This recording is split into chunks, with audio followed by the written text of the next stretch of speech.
Most people think they know Greek mythology. Zeus is a tyrant. Hades is evil. Kratos is rage incarnate. But almost all of that is wrong. And video games are the reason. God of War did not just retell Greek myth. It reshaped how an entire generation understands it. And the changes are not accidental. Today we are breaking down how God of War rewrote Greek mythology, why it works so well, and what it says about how modern culture now uses ancient stories. Before we start, make sure you are subscribed. Pantheon breaks myths down fast, clearly, and without the fantasy fluff. Let's start with the original myths. In ancient Greek mythology, the gods are not heroes or villains. They are forces. Zeus is not evil. He is power without restraint. Poseidon is not cruel. He is chaos made flesh. And Hades is not a devil figure at all. Hades is order. He rules the dead because someone has to. He does not torture souls. He does not delight in suffering. He enforces the rules of reality. Most ancient Greeks feared Zeus more than Hades. God of War flips this completely.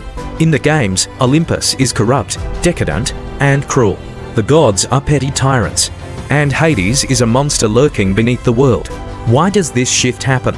Because modern storytelling does not tolerate moral ambiguity the same way ancient cultures did. Ancient myths were about explaining the world.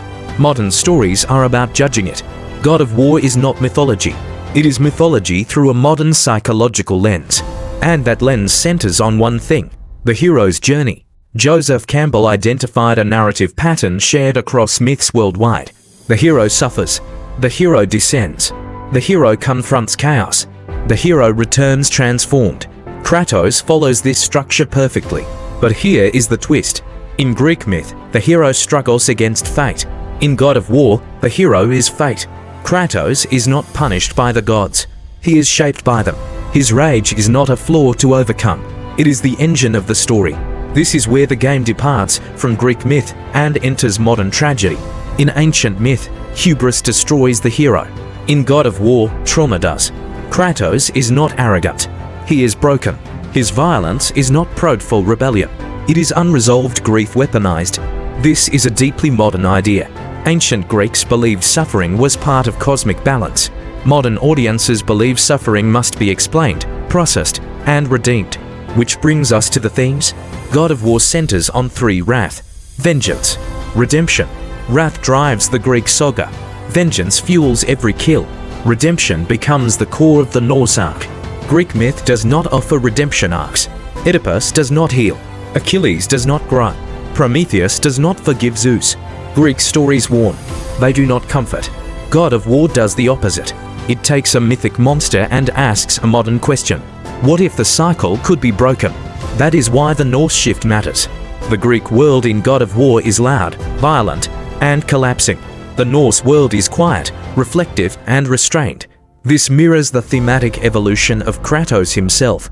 Greek mythology emphasizes fate and inevitability. Norse mythology emphasizes choice in the face of doom. Ragnarok is coming, but how you meet it still matters. This is not ancient myth. This is therapy wearing a mythological mask. And that is the real God of War effect. Video games are no longer retelling myths. They are rewriting them to process modern anxieties. Power without accountability. Violence born from trauma. The hope that cycles of abuse can end. God of War succeeds because it uses ancient structures to tell modern emotional truths.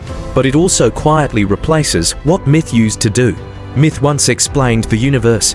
Now it explains us. If you want more deep dives like this, subscribe to Pantheon. And comment below. Which myth do you think modern media has changed the most?